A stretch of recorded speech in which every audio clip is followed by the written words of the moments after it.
Bem-vindos a mais um episódio de Founder Tales. Esta é a segunda parte da conversa com o António Miguel, partner da Maze. Nesta segunda parte continuamos a conversa sobre as ferramentas e todos os projetos que a Maze inclui. Falamos também de como medir impacto, o que é impacto, que ferramentas é que eles usam para medir e criar impacto, que é uma tese que eles têm. Ou seja, o impacto não se encontra feito, é preciso criá-lo, e é isto que é difícil. Cruzar o impacto com a sustentabilidade económica ou financeira de uma empresa. Discutimos também a equipa ultra multidisciplinar que a Maze tem e como é que é um dos pontos de orgulho do António, e como é que ele cria essa equipa e como é que mantém essa equipa. E acabamos a conversa com uma parte bastante interessante sobre os 3 pilares do sucesso, ou pelo menos de como avaliar o sucesso de uma startup, que é o mercado, a equipa e o produto. Todos eles são essenciais, vão ganhando mais importância em fases distintas das empresas, e ouçam um episódio para perceber qual é que é a opinião do António e como é que ele estuda estes diferentes pilares. Aproveitem para nos subscrever no YouTube e no Spotify, temos episódios todas as semanas e isto ajuda-nos imenso a crescer porque chegamos a mais gente. Também, se quiserem deixar um comentário ou partilhar este episódio, se acharem que é interessante para alguém, força, nós agradecemos.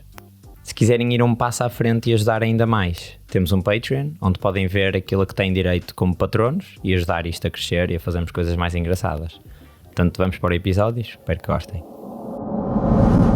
Vou fazer aqui umas analogias. É como se vocês vendessem ações que valorizam contra métricas de impacto social. As social impact bonds são isso mesmo. Quanto mais que ações são como se emprestassem dinheiro. Sim, exatamente. Dinheiro ao o Estado, retorno financeiro é tanto maior quanto maior for o impacto social ou ambiental. E é garantido pelo Estado. Exatamente. Porque por isso é que são bons. Em Portugal exatamente. Em Portugal é por uma entidade que se chama Portugal Inovação Social. Ok.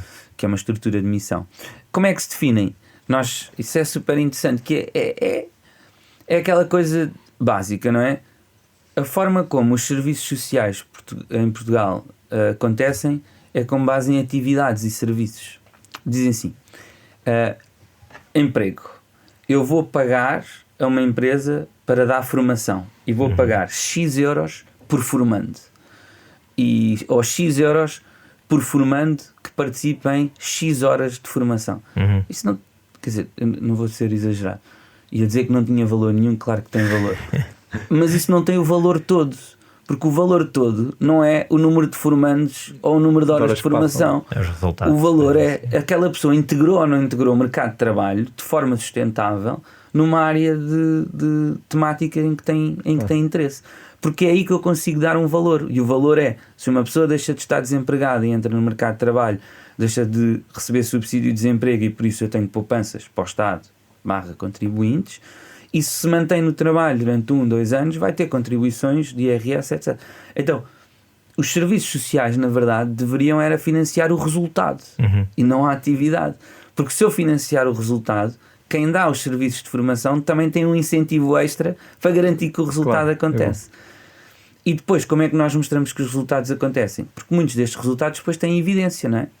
Há um contrato de trabalho ou não há um contrato de trabalho, e isso mostra se o resultado foi alcançado. Na área da educação, mostra-se o aluno tinha negativas a X cadeiras e agora não tem negativas a X cadeiras. Ou seja, há sempre uma evidência física / administrativa para mostrar que os resultados são alcançados.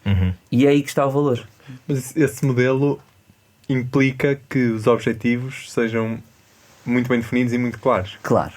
Nunca aconteceu, por exemplo, vocês definirem um objetivo, tentar...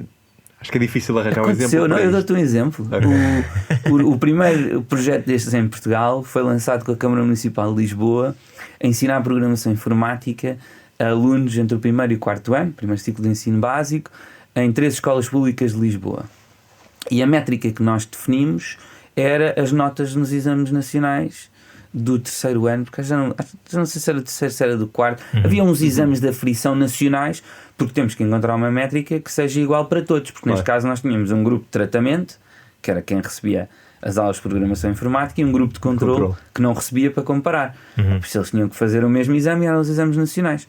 Ora, a meio desse ano letivo, o Parlamento decidiu dissolver e terminar os exames nacionais.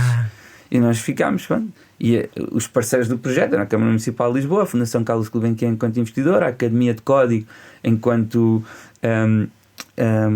empresa social que estava a implementar o projeto, a Maze enquanto intermediária a organizar as coisas, a nova SBE enquanto avaliadora independente.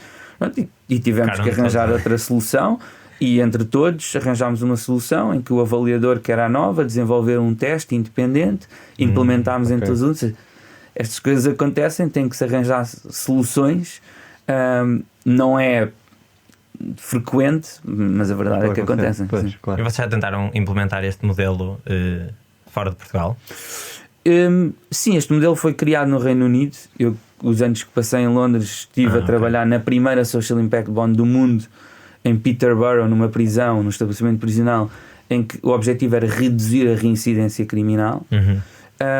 E foi aí que fiquei muito entusiasmado com este modelo, porque quando nós financiamos os resultados, quando nós financiamos com base em redução de reincidência criminal, toda a gente de repente trabalha para conseguir mesmo o resultado. Por exemplo, eu lembro-me, o meu trabalho era como analista, muito na análise de dados, vocês sabem disso bem melhor do que eu. Por exemplo, nós descobrimos coisas como libertar uma pessoa à sexta-feira tinha uma maior propensão para reincidência do que libertar à segunda.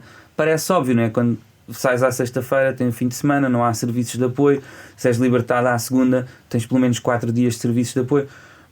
Mas como havia o incentivo de reduzir a reincidência, trabalhámos nesta análise de dados, mostrámos por A mais B que isto influenciava a propensão para reincidir e alteraram-se alguns padrões de saída do estabelecimento prisional para chegar melhor a esse resultado, porque quando nós pensamos que uma empresa privada, não é? Quando eu ia ter a minha primeira filha, comecei a comprar fraldas e coisas no supermercado, de repente eu recebia vouchers de desconto em casa para coisas de puericultura de bebés, porque alguém estava a cruzar dados e a entender que aquele cliente ia beneficiar daquilo. Acho que é super importante usarmos exatamente as mesmas ferramentas para resolver problemas sociais, porque são bem mais complexos de resolver. Exatamente, são bem mais complexos de resolver. Eu acho que a utilização para isso é muito mais virtuosa do que para eu comprar mais fraldas. É uma solução super simples e engraçada, muito fixe. Estavas então, voltando aqui à Toolbox, Impact Bonds. Pronto, esta caixa de ferramentas vem desta noção de que não há uma ferramenta que resolva tudo e temos que ter várias. Temos capital de risco, temos as Impact Bonds. Depois começámos a perceber que havia muitas organizações, startups, projetos de impacto que na verdade não procuravam investimento, procuravam era clientes. E há muito esta noção, não é? De anúncio de rondas, levantei 10 milhões, levantei 40 milhões, parece que estamos todos a competir pelo tamanho das rondas, quando às vezes é importante perguntar a que avaliação. Mas pronto.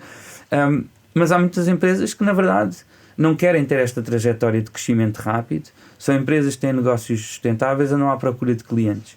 E então criámos programas de aceleração onde na verdade juntamos startups de impacto com grandes empresas que querem integrar impacto na sua cadeia de valor, nos seus fornecedores. Então trouxemos grandes empresas como a PLMJ, o BNP Paribas, o Grupo Luz Saúde, para procurarem em startups de impacto e inovação que pudessem integrar. Tivemos uma startup na área da radioterapia de precisão a testar pilotos com o Grupo Luz Saúde. Tivemos uma startup na área de envolvimento com a comunidade a testar soluções com a PLMJ. Tivemos uma startup na área de ensino de línguas, utilizando migrantes e refugiados como professores de línguas, a ser o fornecedor de ensino de francês para o BNP Paribas, que tem 9.000 colaboradores em Portugal. E então essa é outra ferramenta que criámos para juntar startups e empresas. E depois temos outras ferramentas que utilizamos para ajudar as pessoas, maioritariamente empresas e investidores, a inovarem, como são as ferramentas de design thinking, pensar na experiência do utilizador, aí numa área mais de advisory. Estas são as ferramentas que temos hoje. Eu espero que nos próximos 10 anos tenhamos muitas mais. Agora que já que discorreste um bocadinho sobre a Maze, o que é isto do impacto? Já estamos aqui com quase 40 minutos de episódio e...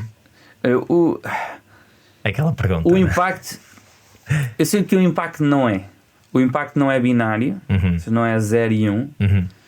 O impacto não se encontra feito, tem que se criar. Eu sei que isso é muito difícil para as novas gerações de millennials, Gen Z a seguir. Não há o imediatismo, não é? Eu não tenho aquela gratificação instantânea que tenho em social media. Demora tempo.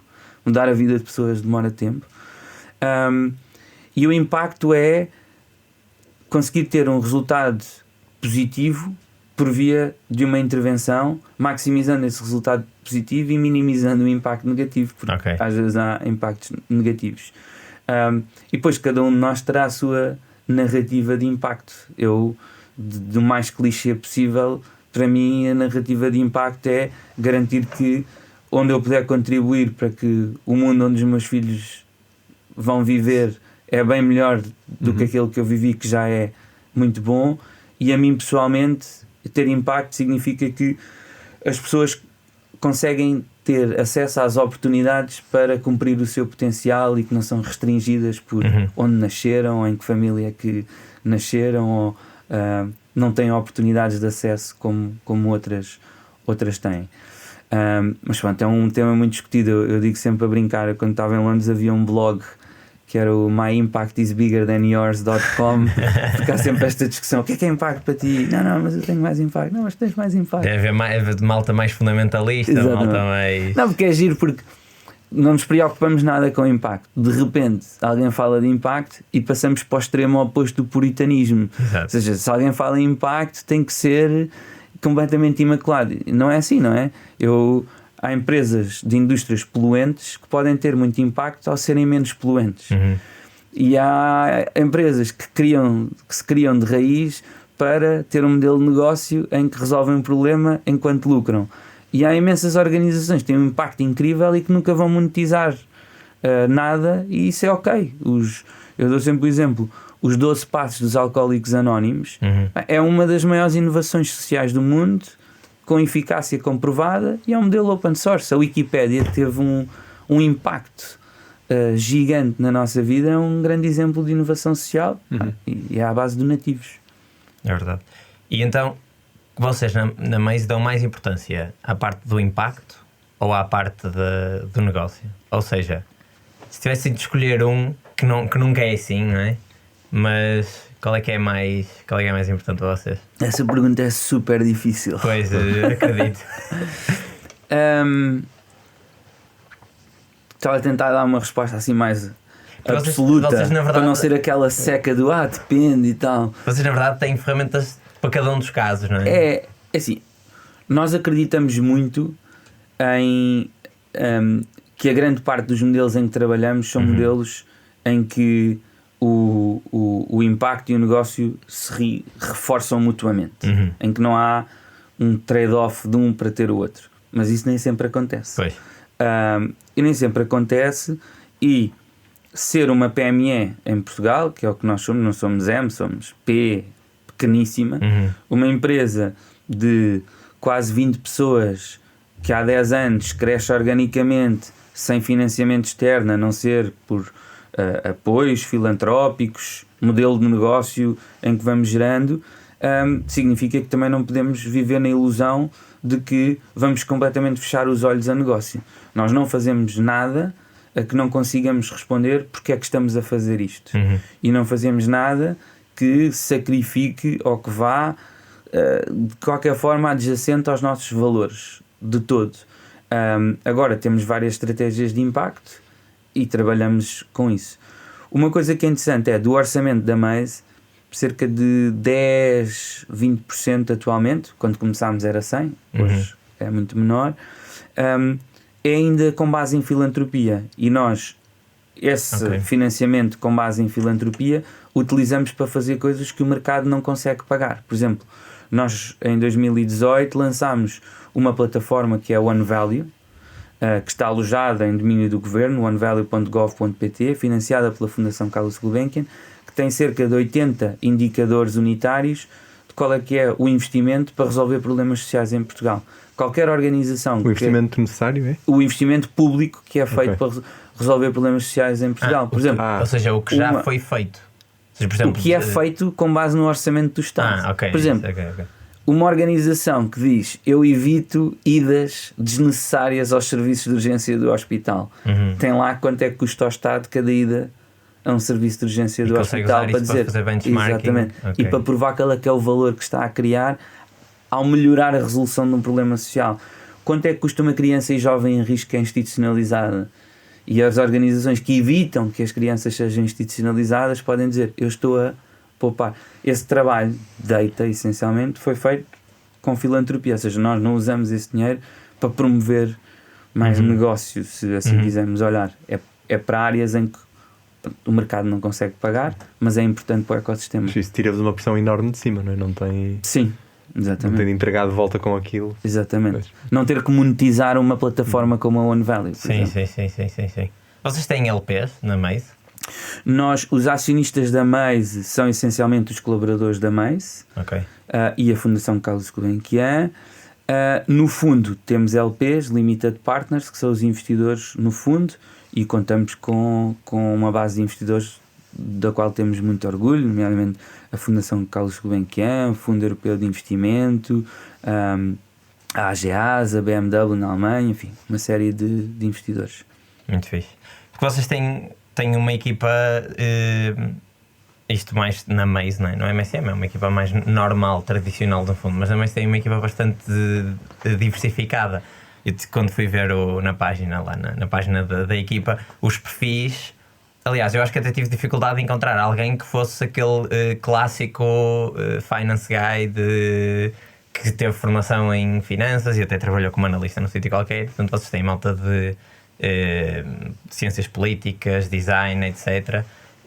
Achas que isso é core para mais conseguir fazer o que faz? É isso que vocês procuram? Vocês procuram muito mais a parte do impacto do que propriamente... Fico super contente que digas isso e que seja essa a percepção. Uma das coisas que eu tenho mais orgulho é qualquer pessoa que trabalha na Maze e tem uma marca muito boa poderia também. estar a trabalhar em qualquer outro sítio. Okay. E isso a mim pessoalmente dá muito descanso, porque nós a construir uma empresa de impacto a partir de Portugal, a tentar combater na Europa, as probabilidades estão contra nós, não é? E por isso sentir que qualquer pessoa que trabalha na Maze poderá trabalhar em qualquer outro lado com excelentes condições dá-me imensa paz.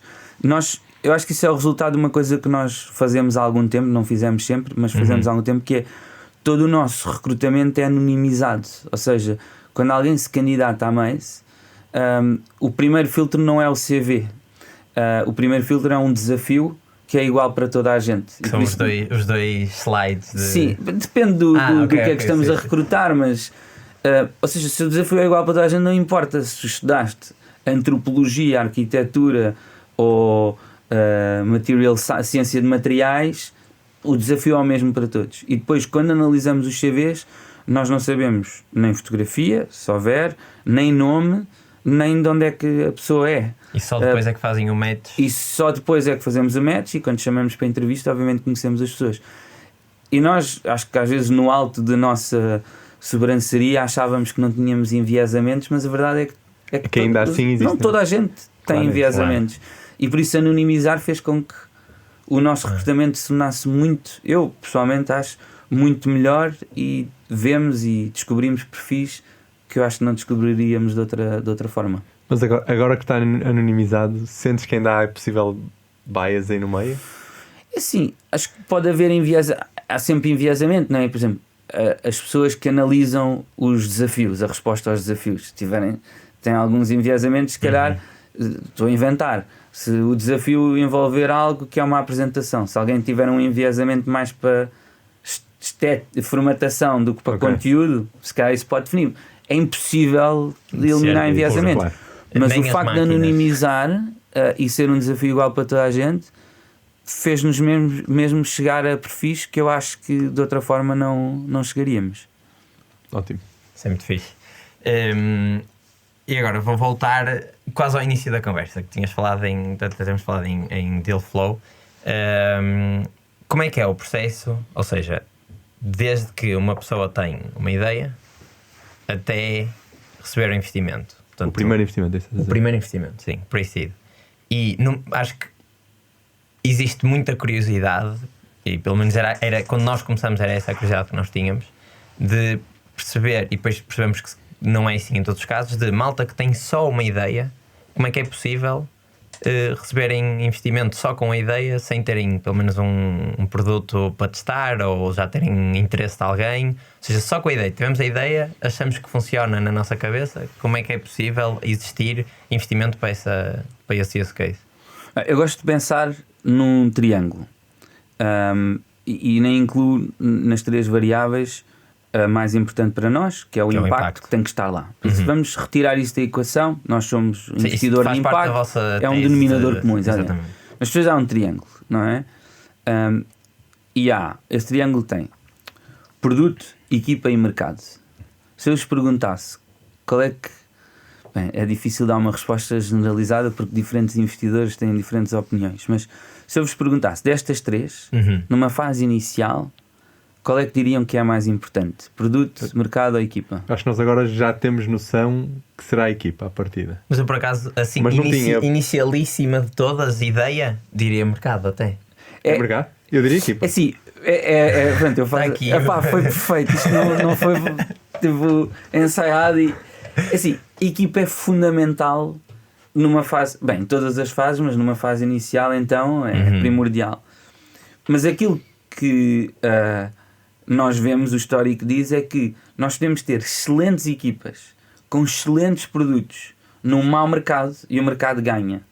E podemos ter equipas médias com produtos médios num excelente mercado e o mercado ganha. Porquê? Porque quando nós estamos a olhar para a criação de uma nova empresa, se eu não estou a resolver um problema que seja grande o suficiente, tendo em conta os incumbentes que já estão nesse problema, é muito difícil eu conseguir criar uma organização e uma solução escalável que vá competir com esses incumbentes. E por isso, respondendo à pergunta, onde nós passamos muito tempo a tentar perceber é qual é que é a oportunidade de mercado. E como é que o mercado se vai desenvolver ao longo do tempo. Porque não é investir no mercado hoje, é investir no mercado para daqui a 10 anos e como é que nós conseguimos criar oportunidades económicas no mercado que tem que ser grande. E por isso, e depois olhar para o mercado não é ir olhar para os relatórios das consultoras com grandes números que dizem sharing economy são 300 mil milhões de euros. Isso não diz nada. É olhar de baixo para cima. Ou seja, um exemplo que eu gosto de dar. Nós investimos na ON. A ON é uma empresa é uma marca de produtos menstruais que faz tampões biodegradáveis, orgânicos, sem utilização de plástico, pensos higiênicos, copos menstruais e todos os produtos à volta da menstruação. A ON está a tentar ser disruptiva no mercado que tem incumbentes que todos nós conhecemos que existem há décadas e está a ir contra um tema que é tabu, porque a maior parte das marcas de período são azuis ou verdes e o período não é azul nem verde, ou seja, estamos a tentar escamotear, há aqui uma oportunidade gigante de marca. E depois quando nós olhamos para o mercado de baixo para cima, só na Europa, né, somos 450 milhões, metade são homens, metade são mulheres, estou a ir por aproximações por simplificações. 250 milhões de pessoas têm o período todos os meses ou com bastante regularidade. Depois obviamente que há faixas etárias. Quer dizer, a ON, para ser uma empresa com 100 milhões de receitas, não precisa assim tanto de uma grande percentagem de mulheres para chegar lá. Porque é um mercado grande. Para mim é um excelente exemplo de um mercado com uma grande dimensão que pode sofrer disrupção e que não precisa de chegar a 3 milhões de pessoas para gerar 100 milhões de euros. Que precisa de chegar a, não sei, 200 mil, 300 mil pessoas. E isso é super interessante do ponto de vista de mercado. Depois é a equipa. E há pouco tu dizias, Álvaro, porque é que algumas levantam sem produto, outras com produto não levantam. Aí acho que são os investidores a dizerem, provavelmente a não dizerem, que têm confiança que uma equipa que ainda não tem produto vai conseguir construir esse produto, versus uma equipa que se calhar já tem o produto mas que não vai passar disso.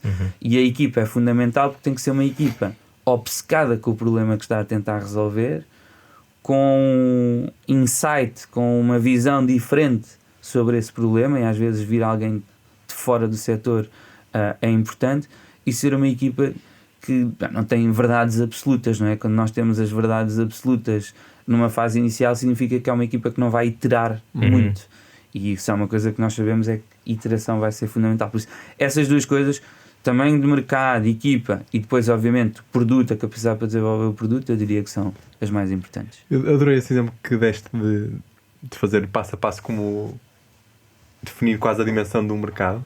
Se calhar vou aproveitar para te pedir outro, que era, eu sinto que nestes problemas que são mais quase B2C ou que sejam consumíveis, é muito mais fácil de fazer essa análise do que, por exemplo, uma coisa qualquer que seja B2B. Tipo, como é que tu farias isso? Podes fazer outra vez esse caminho para um exemplo ou B2B ou de uma coisa que não seja um consumível? Claro, quer dizer, tem a ver...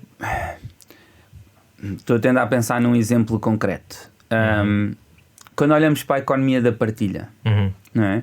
Quando olhamos uma empresa como o Shopify, mas vamos pensar numa empresa, nós temos a Flecto no nosso portfólio que faz isso, que está a trabalhar com empresas de rental, ou seja, empresas de aluguer, para aluguer de tudo. Material desportivo, material audiovisual, ou seja, eles estão B2B, porque eles estão a servir estas empresas para poderem criar lojas online e soluções de aluguer, seja, tipo que seja um fácil. Shopify para exatamente. rentals. Okay. Exatamente.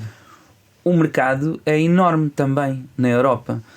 Se o modelo de negócio de uma empresa como a Flecto for não só o licenciamento, mas uma comissão de todas as transações, por muito pequena que essa comissão seja, de repente, para chegar, mais uma vez, a 100 milhões de receitas, olhando para todas as empresas de aluguer que existem na Europa, a Flecto não precisa de chegar a 10% delas, consegue chegar a 1% delas e ter uma dimensão. Então, aí é muito mais plausível chegar a 1% de um mercado do que dizer, tenho que capturar 40% deste mercado. Claro. Acho que é difícil acreditar que existe. Mas tu aí para quantificar, tipo, para definir o market size, o que farias era número de empresas de aluguer, em média quantos aluguéis é que fazem. Que é uma análise de baixo para cima, enquanto que as análises que eu estava a falar de tamanhos de mercado, dos relatórios, de consultoras, etc., são sempre de cima para baixo, são coisas, são coisas muito abrangentes. Mas, por exemplo, agora vou tentar, eu disse mercado há bocadinho, mas agora vou tentar rebater esta tese, que é, tu deste dois exemplos, e ambos, os dois, estão em mercados que já existem, não é? Ou seja, nenhum deles está a começar no mercado. Até que ponto é que, então, qualquer empresa, se 1% de um mercado gigante for suficiente para se tornar uma coisa rentável, até que ponto é que basta estarmos num mercado gigante? Portanto, eu agora quero abrir uma empresa, basta escolher um mercado qualquer? Não basta, porque depois há a parte do produto, não é? Falei de equipa, de mercado, depois há a parte do produto, e a parte do produto, e estamos a viver tempos muito interessantes na parte do produto, que é de que forma é que este produto consegue criar defensibilidade. Ok. E há várias formas de criar defensibilidade. Há defensibilidade por patentes, mas a maior parte do software não o tem, não é? Temos que ir para Deep Tech para ter esse tipo de coisas. Há a criação de defensibilidade por data, por dados, mas é preciso conseguir ter algum volume. Há a criação de defensibilidade por causa da própria parte tecnológica, que cada vez é mais difícil. Há a defensibilidade por os efeitos de network, que também é preciso ter volume.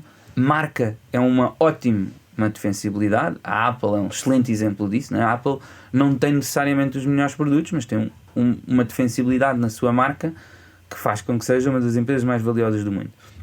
E isso depois explica, ou seja, quando fazemos a interseção entre equipa, mercado e produto, explica porque é que nem todos os mercados grandes, qualquer produto vence lá, porque se o produto não tiver diferenciação, não existe. Acho que um tema interessante e bastante contemporâneo é, com o advento e o crescimento de inteligência artificial enquanto uma commodity, com o lançamento na semana passada dos plugins do GPT-4, eu questiono-me, agora, quando estou a olhar para tamanhos de mercado, que tipo de defensibilidade é que muitos dos software as a service que fazem B2B, que tipo de defensibilidade é que eles têm, porque de repente deixou de haver qualquer tipo de proteção, porque a informação está disponível para toda a gente. Ou seja, como é que um software que antigamente tinha, não sei, uma base de dados proprietária para prestar aconselhamento em temas de contabilidade e fazer otimização de decisões, a SAP, a Oracle conseguem agora fazer um plugin diretamente, são os incumbentes, e deixa de haver qualquer tipo de defensibilidade. Então, se a defensibilidade de produto deixa de estar nos dados, porque os dados com base em inteligência artificial são acedidos de forma fácil, onde é que está essa defensibilidade? Estou no início desta reflexão, mas eu acho, por exemplo, a parte de user experience, user interface, passa a ser uma defensibilidade. Então, como é que os produtos vão criar isso? Não é? Temos excelentes exemplos. Da marca, não é? Typeform é um excelente exemplo de uma empresa que criou defensibilidade com o UX UI. Por isso, à medida que a tecnologia avança e evolui, aquilo que é defensibilidade também vai mudando. E por isso eu acho que muitos mercados que eram interessantes há 2 anos atrás, nos próximos 12 meses, do ponto de vista de capital de risco, tornar-se-ão menos interessantes. Pois, esse sentido dos dados, por acaso é engraçado, ainda não tinha pensado sobre isso, mas já tinha lido que há alguns modelos que têm atenção ao copyright, ou seja, à propriedade de dados de onde estão do que partilham, entre aspas. E portanto pode ser uma, mas isso sinto que é mais até um ponto de é difícil de controlar também. Exatamente. Ou seja, como é que se controla até onde é que vão estas boundaries de defensibilidade. Mas isso, pronto, eu tentei rebater a tese, mas rebateste por cima. Não há verdades mesmo. Não, sim, eu percebo. É que quando olhamos só ao mercado só e pelo aquele exemplo, podia parecer que, então vou para qualquer mercado, este seja gigante, apanhar 0,5%. A indústria de capital de risco é muito engraçada. Não sei se já reparaste, as verdades são sempre retrospectivas. Pois. Tipo, olhando para trás, toda a gente, não, porque claro, aquilo fez todo o sentido. Todas as histórias. Mas depois em olhar para a frente, exatamente. E pouca gente admite que erra, que é uma coisa que era importante. Isso é engraçado. Mais. E acho que já agora exploraste bem a questão do mercado, do produto. Queres explorar a questão da equipa? O que é que faz uma boa equipa? Falei um pouco, não é? A capacidade de adaptação, iteração, a obsessão com o problema que estão a resolver. Quer dizer, não é? Se eu, enquanto investidor, fizer perguntas sobre o problema a um empreendedor que está 24 horas, 7 dias por semana a pensar naquilo, se eu fizer uma pergunta nova, sinceramente, eu acho que é mau sinal, porque eu não me considero inteligente ao ponto de pensar em coisas que a pessoa que está sempre a pensar nisso não pensou. Esse nível de obsessão, de profundidade é mesmo importante. Depois há diferentes tipos de equipas, não é? Equipas mais técnicas, equipas mais gestão. É muito importante perceber que em fases iniciais uma equipa muito técnica consegue fazer as coisas, mas uma organização é uma equipa, e por isso, se depois não existirem competências de gestão ou curiosidade para desenvolver essas competências de gestão, dificilmente uma equipa passa para uma série A, por exemplo.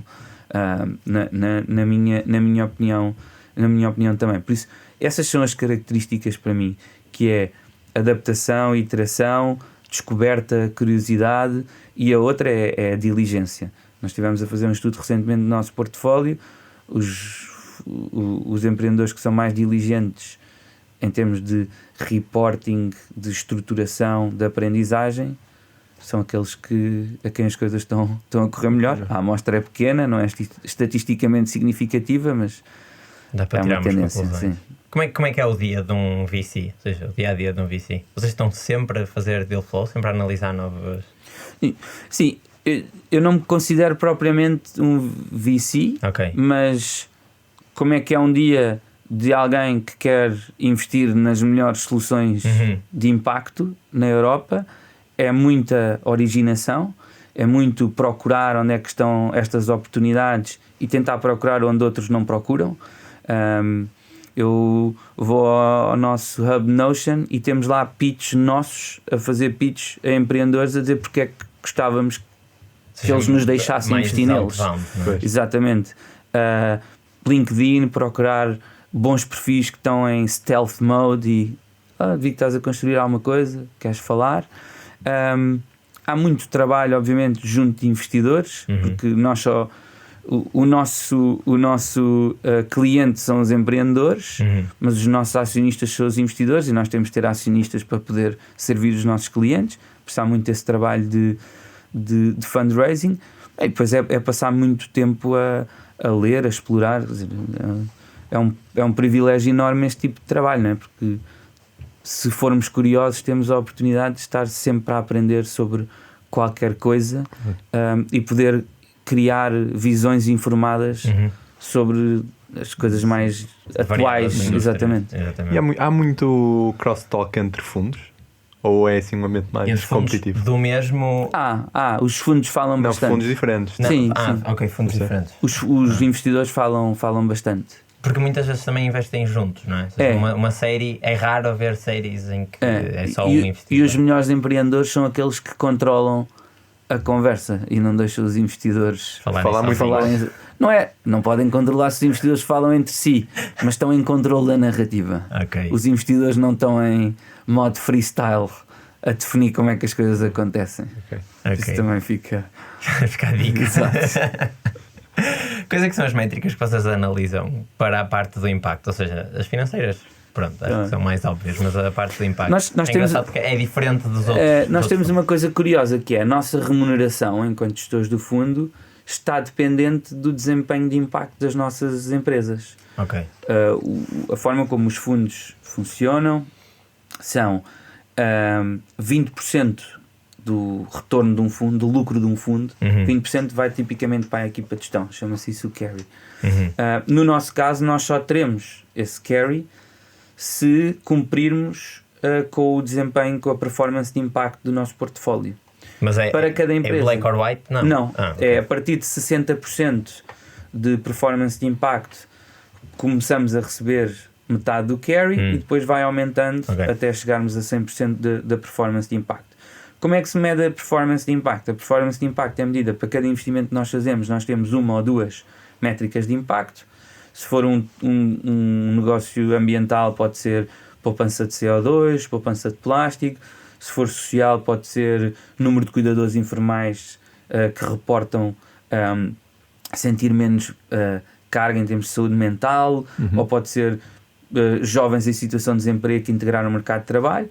Definimos a métrica, definimos um target, 2.000 pessoas, e depois em qualquer altura do tempo nós conseguimos ter uma média ponderada, um múltiplo ponderado de, com base em quanto investimos em cada empresa, qual é que é a percentagem de progresso da performance de impacto para aquele ano em específico acumulado. Por exemplo, a última vez que fizemos essas contas estávamos em 82%. E depois isso, no final do fundo, vai informar a nossa remuneração ou não. E para todos os investimentos nós publicamos uma fact sheet que explica porque é que nós vemos impacto naquele negócio, quais é que são os riscos, que eu acho que é uma coisa muito importante, porque às vezes vemos fundos de impacto com portfólios. É impossível toda a gente concordar que tudo aquilo que investimos é impacto. Era o que eu dizia, impacto não é binário, impact is bigger than yours. Mas para nós é importante sermos transparentes de que impacto é que vimos naquela empresa.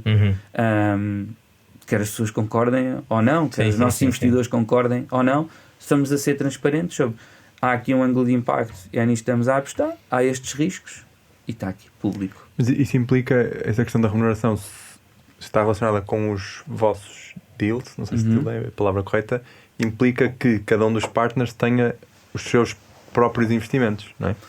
Mais ou menos. Sim, nós investimos sempre como equipa, mas depois o acompanhamento é feito por diferentes pessoas. Sim, exatamente. É muito fixe terem quase para cada startup terem métricas para cada startup temos métricas para essa startup. Não são eles que definem. Não, somos nós e depois apresentamos ao nosso advisory board que tem os principais investidores e eles validam ou não. Às vezes desafiam-nos, dizem estão a ser muito conservadores, às vezes dizem que estamos a ser muito ambiciosos, por isso há ali uma terceira entidade independente que faz essa validação. Ok. Olha, acho que estamos a chegar aqui ao final do tempo. Vamos para a última pergunta.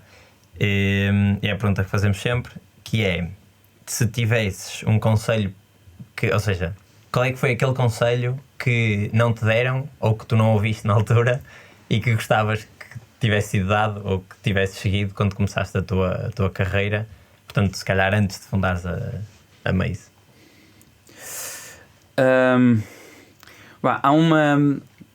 Há uma frase sobre parentalidade que eu gosto muito, que é: os dias são longos, mas os anos são curtos. Caso, não é? Okay. Os pais estão ali a sofrer com os filhos, bebés, as coisas todas, depois de repente os anos passam a correr. E eu acho que em empreendedorismo e construir uma empresa é exatamente a mesma coisa. Os dias têm sido extremamente longos nos últimos 10 anos, mas eu nem consigo acreditar que já passaram 10 anos. E aquilo que eu gostava que me tivessem dito é que aquilo que é mais difícil é continuar. Porque eu vejo imensos empreendedores que estão a fazer coisas boas e depois surgem adversidades, porque é o mais natural, e por algum motivo não conseguem ultrapassar essas adversidades. E do lado de lá há sempre alguma coisa melhor, é mesmo difícil continuar. Entretanto já me disseram isso, e isso é uma força muito importante para mim, porque quer dizer, a malta que está a construir coisas está a fazer uma coisa incrível, que é, está a ir contra todas as probabilidades, está a ir por um caminho de maior instabilidade emocional, financeira, tudo mais. Portugal é um país incrível em muitas coisas, é um país fixe também para criar empresas, mas é mais difícil criar empresas e ter sucesso em Portugal do que noutros países da Europa. E por isso, acreditar e saber que o difícil é continuar, eu acho que nos dá a perspectiva de continuar, e isso é o mais importante para mim. Gravamos, antes deste gravamos com o Miguel, e ele também falou um bocadinho disso. Não foi na parte do conselho, foi até numa parte de uma comunidade em que ele está inserido, e que ele disse que isso ajuda imenso. Ele falou no loop de depressão. Founders Depression. Exato. E ele disse que a comunidade ajudava imenso, porque mandava uma mensagem para alguém: estou sem teu mesmo, olha, estamos aqui juntos para passar os dias longos. É mesmo importante, Ok, muito fixe. Ótimo. Acho que ficamos por aqui. Sim. Muito obrigado por teres vindo. Super interessante. Gostei muito, foi muito fixe. Boa.